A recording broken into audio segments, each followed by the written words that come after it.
একটা গল্প মনে পড়ে গেল।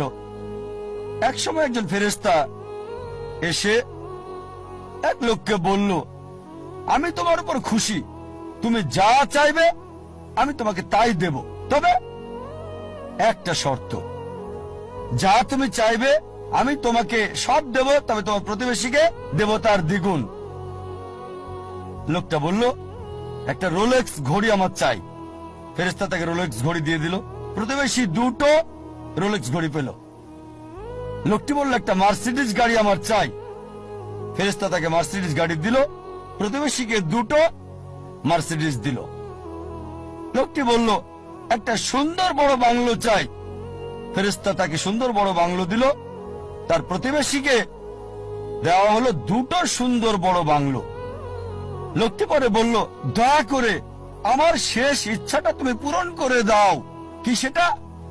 আমার একটা চোখ তুমি নষ্ট করে দাও, যাতে কিছু আমি চোখে না দেখতে পাই।